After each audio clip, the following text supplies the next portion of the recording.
Hello beautiful people, I'm Red and this is Daisy, and today we're going to talk about Mythic Plus builds for the War Within Season 3 for Holy Priest. So there's 5 builds I want to cover.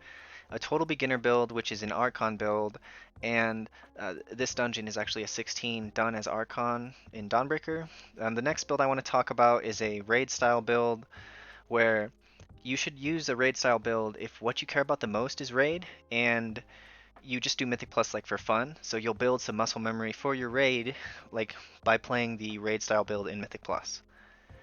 After that is a single target Lightwell build, and that build is the build that was the most popular last season, so it's still good this season, and I still do use it on Dawnbreaker when I play Oracle, so it's a very good build. The next is a high key like meta build, and the top 3 of the top 4 priests are using this build. Um, and they use it in most every dungeon. There's a couple different changes they make depending on the dungeon, but I'll explain that when we get to it. And then the last is my renew build, so we'll get into that. Okay, so to start off, there are 2 hero talents, Archon and Oracle. Archon has a couple advantages. Number 1 is you get extra power infusion damage. Number 2 is you get extra stamina. And number 3 is you get 2 psychic screams every time you use it. But Oracle is just in a better position right now. The damage that Oracle can do is higher than Archon. While Archon is passive damage, you can do like higher overall damage as an Oracle. But the main bonus to being an Archon is it's so simple. So instead of having Piety, which is the most complicated ability in the game for a healer, you have Halo, which is one of the most simple abilities in the game. So you have 3 big cooldowns. You have Divine Hymn, you have Apotheosis, and you have Halo. So you have a 2-minute Divine Hymn, 2-minute Apotheosis, and a Halo. So you can use Halo and Apotheosis on the first pull, then the second pull it'll be a minute later. You can use Halo and Divine Hymn, and then the third pull you can Halo Apotheosis. So you kind of just cycle through your cooldowns that way. If you're lucky enough to have a Lumithar trinket, you'll have a 4th cooldown. And between these 3 plus an on-use trinket, that should cover mostly everything you need. And you don't have to think so hard about when to use a premonition, how to use premonition, which premonition is going to be next. You don't have to think about all that stuff. You just press Halo. So the things about the beginner build is you do not take any damage talents. Instead, we'll be taking Prayer of Healing. On the high level builds, nobody in the top 10 is using Prayer of Healing. Nobody. So if you really want to like push really high, you might want to like learn how to use your damage spells instead of Prayer of Healing.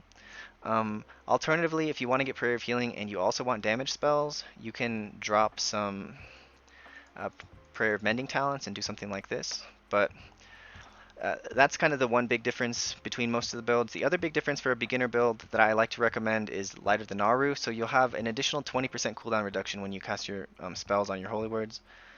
So one cool thing you can do is you can Sanctify, then 2 Prayer of Healings, and then Sanctify again, and then 2 Prayer of Healings. And if you have Apotheosis active, then you can do that like the entire duration of Apotheosis, so that's pretty cool. Okay, so the next build I want to talk about is a raid style build. So there's 2 talents I really want you to like think about. It's Epiphany and Answered Prayers. These are 2 skills that you can like really get like improve on in dungeons to help yourself as a raider. So Answered Prayers has kind of a strange interaction with Apotheosis. So when you get 50 Prayer of Mendings like to bounce, you're going to get an Apotheosis for 8 seconds. And if you cast Apotheosis during those 8 seconds, you're not going to go from 8 to 28 seconds, you're going to go from 8 to 20 seconds. So you'll waste those 8 seconds if you cast Apotheosis during the Answered Prayers proc. So what you want is like if you're at like, 40, 45 stacks of Answered Prayers and it's your Apotheosis is coming up in 10 seconds, well, you could use your Apotheosis 10 seconds early, or 8 seconds early rather, and you will get the Apotheosis active, and then you won't have to cast it during like the damage event that you're trying to handle, and your Answered Prayers will proc and turn it to 28 seconds of Apotheosis instead of 20. So you have 28 seconds in a row.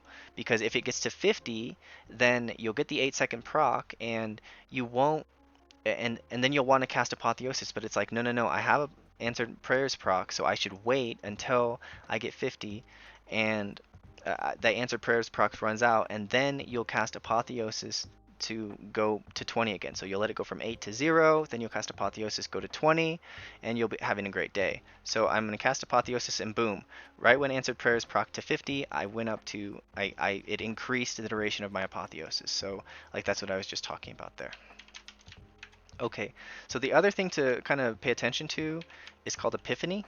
So Epiphany, when you cast a holy word, it has a chance to reset the cooldown of your prayer of mending. So boom, it just reset. Boom, oh, 2 in a row, and prayer of mending again. Holy word. So yeah, I mean it's not going to be every time, but when it does happen, you really want to like pay attention to what happens, or to that Epiphany proc. So you can use that Epiphany proc and not waste prayer of mending casts. So the one thing that will take you from being a 20% parser on Warcraft Logs to a 60% parser on Warcraft Logs is using your Prayer of Mending effectively. So you want to be using it on cooldown every single time when you're raiding. That is the most important thing you can be doing.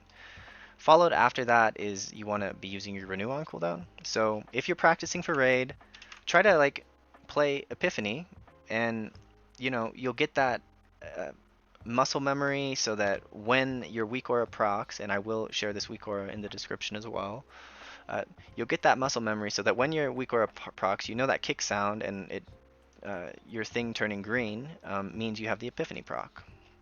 So you can prayer of mending, prayer of mending. Okay, so the third build I want to talk about is the single target Lightweaver build. I'm using this build in Dawnbreaker right now, and I think it is very strong there.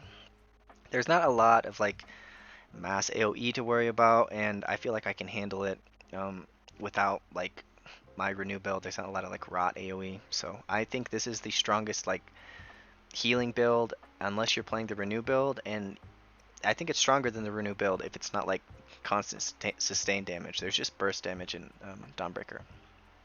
So this is the build everyone was using at the beginning of last patch, and a lot of times they were using it as Archon, but this time around like everyone is playing Oracle. So the crux of this build is Lightweaver, Lightwell. That's like the primary differences. When you're playing Lightweaver, you want to also remember that you're not just single target healing, you're 3 target healing.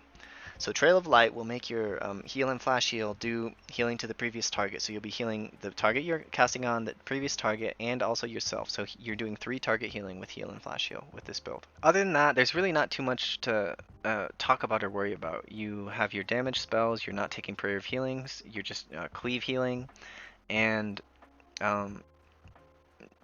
in terms of flex points, you can flex out of Renew, take Censure. Like, let's say that you're in a 3 ranged comp, like say you're in a Shadow Priest, Moonkin, Warlock comp, you could take Censure, so you'd have an extra way to interrupt mobs. That's one thing you could flex out of. You can flex into Everlasting Light, which is nice. You can flex to 2-minute Divine Hymn or 3-minute Divine Hymn. You can take Restitution if you want. In anything level 12 or below, I would take Restitution every time. Once you get to level 14, your tanks might need extra help, so you might need that reduced cooldown for Guardian Spirit, so that's something to keep in mind. Okay, so now I want to talk about the high key, meta, try hard, let's do a lot of damage build. So with this build, you can do like 1.5, even 2 million damage overall, and like the way that works is with Divine Word. So we're also using answered prayers, so if you have like questions about how that works, go back to the raid style build section and I'll explain that more in detail, right? But the Divine Word is the real thing that you kind of need to understand for this build. So when you cast Divine Word, your next Holy Word will give you a power up for 15 seconds. So Chastise will increase your damage by 20%. So let's say we're going into a pack, I get my Prayer of Mending off cooldown, I get my Renew off cooldown, the pack's about to pull, so I'll use a Holy Fire, use Divine Word, use Chastise, I'll use a Power Infusion on whoever I'm giving Power Infusion to. Alright, after my second Chastise, I like to use Apotheosis. And I mean, the difference between me doing like 4.5 or, 5.5 million damage on this pull, like it doesn't really matter that much. I'd rather have my apotheosis for when like things are starting to get scary. They don't usually start to get scary until 10 seconds into the pull. So like near the end of the Divine Word proc, which lasts for 15 seconds, I'll use my Apotheosis. You can pair them together, you'll do a little bit more damage, and that's great. You'll also sometimes have the Answered Prayers proc to like think about as well in terms of that. So that's the first way that you can use Divine Word. The second way to use Divine Word is using it on Serenity. So we'll use Divine Word, and we'll use Sanctify, I meant. And so Sanctify, we'll just put this like thing on the ground and it heals people who stand in it, right? So that's really good on a boss like Giesel Gigazap. So Gigazap has an ability called Turbocharge that happens every 1 minute exactly. Well, Divine Word is a 1 minute cooldown. So it is very good to use a yellow Holy Word, Divine Word on Turbocharge. On Big Mama, you could use it on Jumpstart. So everyone is going to take damage when she uses Jumpstart, and that lasts 15 seconds. I guess it's 12 seconds, and the Divine Word leaves the thing on the ground for 15 seconds, right? So um, this can help you do some of that AoE healing that you need to do. So that's the second way to use Divine Word. Third way is as a mana talent. It's also a single target healing buff, but it's really great for mana. So we're gonna use it on Blue Holy Word right here. So I get my 2 spells off cooldown. Divine Word, and then I'm going to use Blue Holy Word, and boom, I have 14 seconds where I can just spam heal. I don't want to neglect my Prayer of Mending while I'm doing this. I want to still keep using Prayer of Mending. But I'll spam heal, and I just spammed for 15 seconds, like complete spam, and I went down like 20% mana, something like that, 10% mana. So it's really good for mana efficiency to use Divine Word on Serenity, right? It also buffs your Renew Healing out as well, which is kind of nice. So when should you use it on Chastise? When should you use it on Sanctify? When should you use it on Serenity? Well, the top priests are using it on Chastise anywhere from 40 to 70% of the time, depending on the dungeon. So half the time, roughly, something like that, you'll use it on Chastise to do more damage. Alternatively, you could use it on Serenity every single time, and it would be just fine. Like, you don't have to do a lot of damage. It's not the end-all be-all to be doing a lot of damage. So, it's something like anywhere from 30 to like probably 20 to 35% of the time they're using it on Serenity, and then the remainder of those times, which is maybe like 4 or 5 times a dungeon, they'll use it on Sanctify for the healing on the ground. Okay, so that is all there is to it, to the try hard high damage build. There's also Desperate Times, increases your healing by 20% on low targets. You can flex out of Gales of Song, get Crescendo. You can flex out of Enlightenment and get Censure, Everlasting Light, Holy Mending. That's a little less common of a flex. You can flex out of Empowered Renew, get Censure, get Holy Mending, get Everlasting Light. Even Afterlife, that's something you could do as well. I would not get Afterlife unless you're using Restitution. I mean, most of the time you would do these two together. You wouldn't Guardian Angel with Afterlife. So yeah, that's the try hard big damage build, but that is the build that is being used by the top 3 priests. Like, 3 of the top 4 priests are using this build. Alright, so the last build I want to talk about is my Renew build, and it's really designed for rot healing fights. Okay, so right here you see this is last season, and this season it's even gotten better than last season, but this is kind of a clinic on how to use Empowered Renew. So 1 second until Empowered Renew, I used Clairvoyance, and then I used Empowered Renew, then I used a spell in between, Empowered Renew, spell in between, Empowered Renew, spell in between, Empowered Renew. And what this did is now I have 5 Empowered Renews on my party, 5 of them. And I'm going to maintain these for basically the whole fight. So let's just watch for a second. Every time I'm casting a yellow Holy Word or a blue Holy Word on somebody, you see those bars just jumping up? That's because I'm casting a Holy Word on somebody. There are 3 ways to extend the duration of Renew. One of them is by casting a Holy Word if you're talented into lasting words. The second would be to cast if Prayer of Mending bounces to somebody. That's the second way. And the third way is if you have Lightwell. But we're not running Lightwell in this build, but that is the third way to extend Renew. So you see, I'm just it looks like I'm slacking a little in terms of like casting my Renew. I should be casting this Renew on this mage probably. And look, I did that. Doing a mechanic, and I'm just trying to keep my Renews up because that's 10% increased healing, and it's also, just really high healing, right? So let's talk about the talents that make this work. So you have Lasting Words, Serenity and Sanctify, extended duration.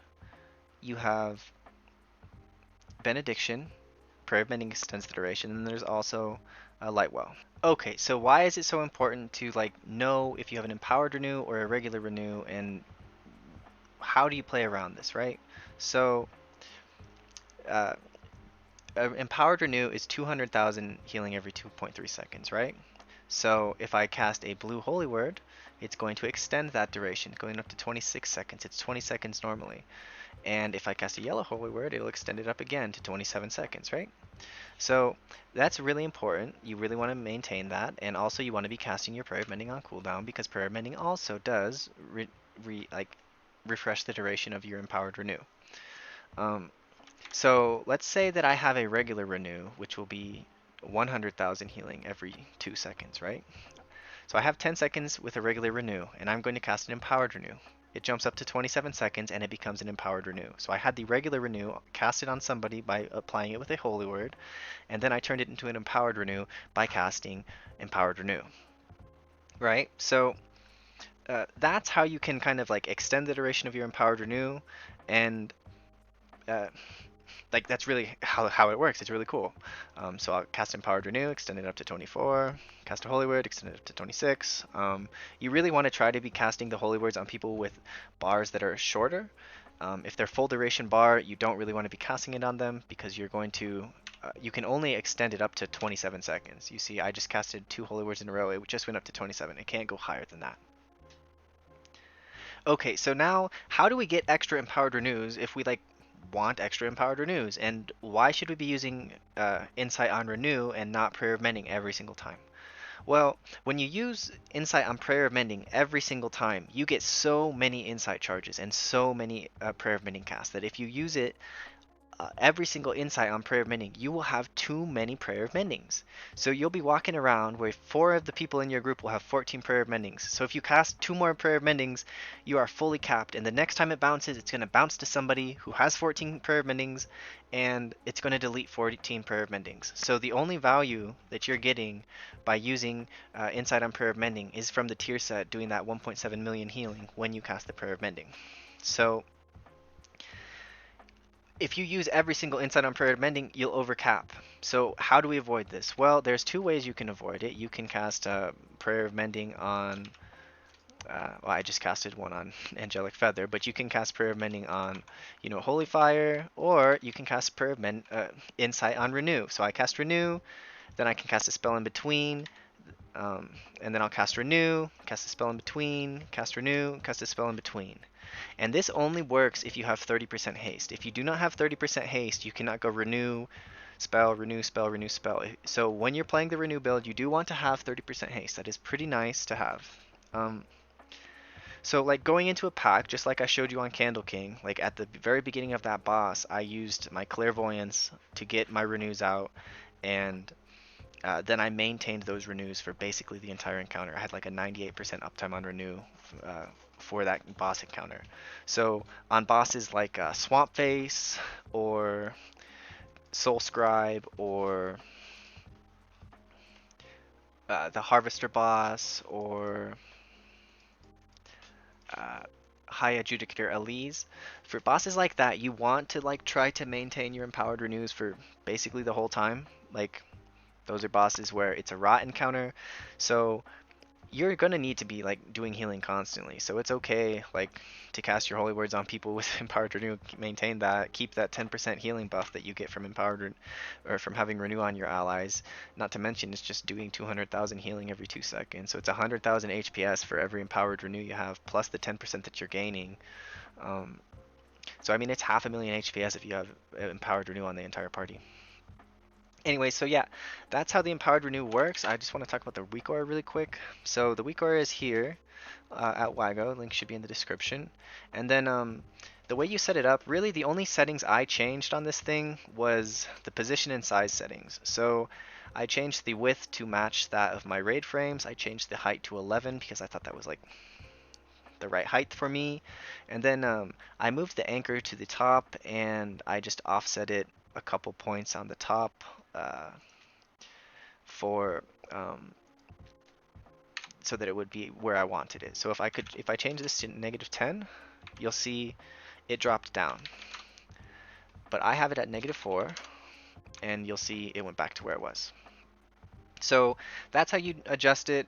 If you have any problems with that, let me know. If there's a huge demand for me to figure out how to do it using Cell, I will try to do that. I use Grid 2. I've had people tell me it works with Voodoo, it works with default frames. I've had a bunch of people say they've had trouble with it with Cell. So if you're having trouble with it in Cell, I'll try to make a special video just for you guys so that you can play the Empowered Renew build, because playing the Empowered Renew build without this Weakora is not ideal or not fun. It's really fun. It's like a fun little mini game to like see, oh, the bar's at halfway. I'll heal 2 other people while I wait for the person with the low renew bar to drop, and then I'll give them a holy word and extend the bar up, and I'll maintain 3 or 5 empowered renews out. Like without using any insight cast, you can get 3 empowered renews out. If you use insight cast, like every third insight, if you use them on empowered renew, then you can have like 5 empowered renews out, and it's just really fun.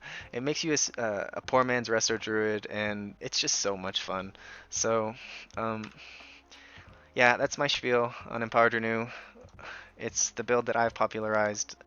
There are other priests who are using it, but I'm one of few in the top 20 priests who are using it at the highest level. So